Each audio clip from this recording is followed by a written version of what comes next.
Hello everyone, good morning. কেমন আছো বন্ধুরা সকলে? আশা করি অনেক ভালো আছো। আজকের দিনটি খুবই বিশেষ দিন, কারণ আজ হলো আন্তর্জাতিক নারী দিবস বা মহিলা দিবস। আমার মা, বোন, বান্ধবীদের আন্তর্জাতিক নারী দিবসের অনেক শুভেচ্ছা জানাই। এ কথা তো সবার জানা যে हर घर पे, हर एक घर पे नारी बिना संसार अधूरा रहता है। हर सफलता के पीछे एक नारी का हाथ होता है। তো হ্যাপি ওমেন্স ডে। যাই হোক, ওমেন্স ডে ভিডিওটা পোস্ট করতে একটু লেটই হয়ে গেল। দেখো, আজকে সকাল সকাল বানাচ্ছি ওটসের চিল্লা বা ছিলকা।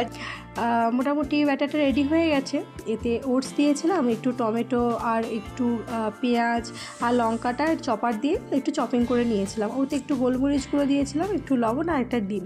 বাস ভালোভাবে একটু পাত্রটা ছোটোই হয়ে গেছে, তো ফাটতে একটু অসুবিধা হচ্ছে। যাই হোক, মোটামুটি আর কি রেডি হয়ে গেছে।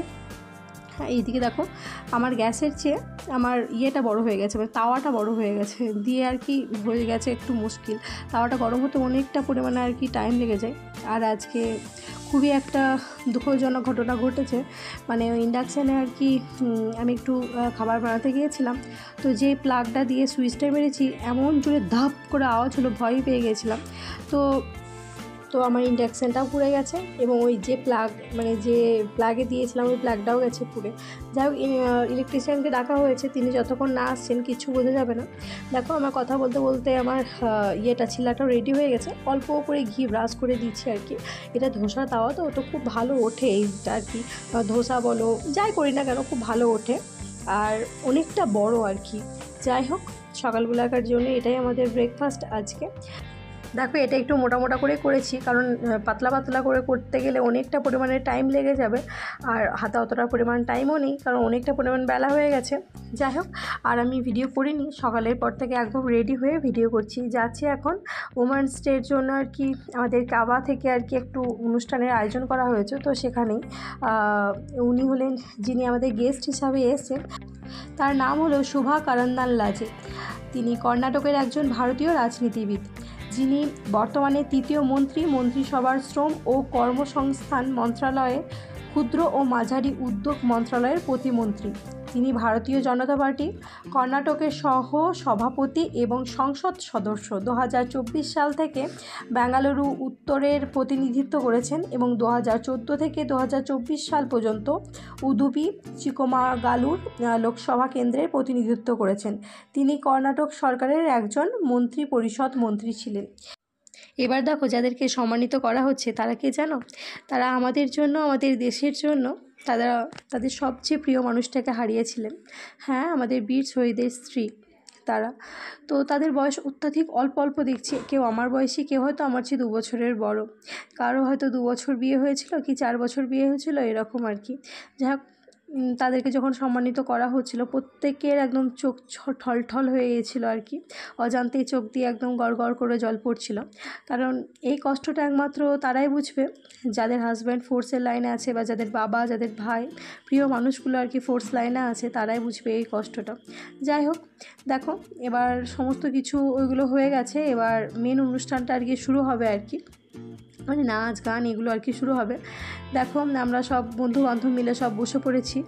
আর যেহেতু আমি ভিডিও করছি বলে সবাই হাই আর কি দিচ্ছে আর কি। সবাই জানে যে আমার একটা ছোটো ইউটিউব চ্যানেল আছে, সেখানে ভিডিওটা দেবো, তো তার জন্য সবাই হাই করছে। এদিকে দেখো, একদম আমাদের এই যে হলটা পুরো ফুল হয়ে গেছে আর কি। তো এখানে কি অবস্থা জানো, যেহেতু মন্ত্রীটা এসেছিলেন আর কি, তো প্রত্যেকের কাছে তো 1 থেকে 2 বাচ্চা রয়েছেই আর কি। তো জানি না হঠাৎ কি নিয়ম করে দিয়েছে যে 1টার বেশি বাচ্চা আর কি নিয়ে অ্যালাউ করবেন না আর কি। মেন গেট থেকে আটকে দিয়েছেন। তো এবার প্রত্যেকটা তো 2 বাচ্চা, এবার বাচ্চাদেরকে ছেড়ে মারা কী করে আসবে? মাদেরকে আসতে বলছে ভেতরে, বাচ্চাদেরকে বলছে যে না, 1টা করে বাচ্চা রেখে দিয়েছো, যেগুলো আর কি বড় হয়ে গেছে আর কি, 10 বছর 12 বছর হয়ে গেছে, তাদেরকে রেখে আসতে বলছে। তারা তো শুনবে না, তারাও আসবে, কারণ এটা তো আনন্দ, সবাই আনন্দ পেতে চায়, নাচ গান হবে। আর বাচ্চারা থাকলেই তো জানো, চিৎকার চেঁচামেচি হল্লা এই সমস্ত কিছু হবে। তো তারা কন্ট্রোল করার চেষ্টা করছেন, কিন্তু কে কার কথা শোনে? কেউ কারোর কথা শুনছে না। যাই হোক, দেখো, টিফিনও পেয়ে গেছি, প্রত্যেকটাকে টিফিন দেওয়া হয়েছিল আর কি। আর নাচ গানও শুরু হয়ে গেছে, কিন্তু এগুলো তো আমি অডিওগুলো দিতে পারছি না আর কি, সাউন্ডগুলো, গানগুলো আর কি, তাহলেই তো কপিরাইট চলে আসবে। খুব সুন্দর সুন্দর আর কি গান নাচ হচ্ছিলো। আবার ভিডিও করতেও মানা করছিল, জানি না কী কারণ আর কি। আমি তো অনেকবার ওয়ালফেয়ারে এসেছি, এখানে হয়তো আমি নতুন, এই 3 মাস থেকে 4 মাস হলো আমরা এখানে এসেছি। কিন্তু যখন আমি জম্মুতে গিয়েছিলাম, যখন মণিপুরে ছিলাম, তখন তো গিয়েছিলাম এই অনুষ্ঠানগুলো দেখতে, কিন্তু কখনও ক্যামেরা করতেও মানা করতো না, বা এরকম নিয়ম ছিল না যে বাচ্চা নিয়ে অ্যালাউ করবে না, জানি না কী নিয়ম ছিল। যাই হোক, কিন্তু খুব আনন্দ করেছি আমরা, খুব মজা করেছি। আর এইদিকে দেখো এখানে 2-3 জন বাঙালিও রয়েছে, যারা আর কি কাবা মেম্বার আমাদের, তারাই এই সমস্ত প্রতিযোগিতায় আর কি, মানে এই সমস্ত নাচ গানে যোগ দিয়েছিলেন আর কি। যতজন কাবার মেম্বার ছিলেন সবাই এই অনুষ্ঠানে আর কি যোগ দিয়েছিলেন। যাই হোক, দেখো মোটামুটি আমাদের দেখা হয়ে গেছে, এবার বাড়ি ফেরার পালা। কেমন লাগলো ভিডিওটা অবশ্যই জানিও, নতুন কোনো বন্ধু থাকলে সাবস্ক্রাইব করে পাশে থেকো। শুভরাত্রি।